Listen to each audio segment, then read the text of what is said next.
জনাব বল্টু, আপনার কোর্টে আসতে এত দেরি হলো কেন? আপনার জন্য কোর্টের মূল্যবান সময় অপচয় হয়েছে, এর জন্য আপনার শাস্তি হতে পারে। হুজুর, রাস্তা দিয়ে আসার সময় আমার সাইকেলের নিচে একটা ছাগল পড়েছিল। তা ছাগলটা কি মারা গিয়েছিল? হ্যাঁ হুজুর, ও তো আমাকে জিজ্ঞেস করার সুযোগই দিল না ও মারা গেছে কিনা। বলেন কি? আপনার শাস্তির পরিমাণ তো আরো বেড়ে গেল। এমনিতেই আপনি কোর্টের মূল্যবান সময় নষ্ট করেছেন, তার উপরে আবার পশু হত্যা করেছেন। আপনার তো এখন ফাঁসি হবে। হুজুর, জেলে ভরবেন নাকি ফাঁসিতে ঝুলাবেন, যা করার তাড়াতাড়ি করেন, আমার হাতে এত সময় নেই। আমার আবার বাড়ি থেকে গরুকে খাওয়াতে হবে।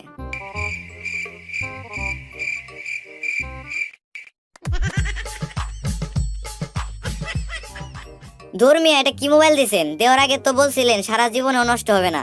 2 মাসও তো ব্যবহার করতে পারলাম না, এর মধ্যে নষ্ট হয়ে গেল। সারা জীবনের গ্যারান্টি দিয়েছিলাম তো ঠিকই, কিন্তু তখন আপনাকে দেখে মনে হয়েছিল আপনি বেশি দিন টিকবেন না।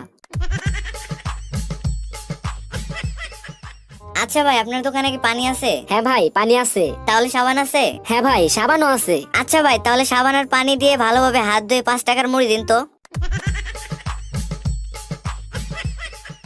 বলো তো, তুমি জেলখানা থেকে পালিয়েছিলে কেন? হুজুর, জেলখানার খাবার খুবই জঘন্য, খাওয়াই যায় না। কিন্তু তুমি জেলখানার তালা ভাঙলে কিভাবে? হুজুর, সকালের নাস্তা রুটি দিয়ে। জনাব বল্টু, তোমাকে এবারের মতো খালাস পাইয়ে দিলাম। এখন থেকে পাজি লোকদের কাছ থেকে দূরে থাকার চেষ্টা করবে। অবশ্যই স্যার, আমি সর্বপ্রথম আপনার কাছ থেকে দূরে থাকার চেষ্টা করব।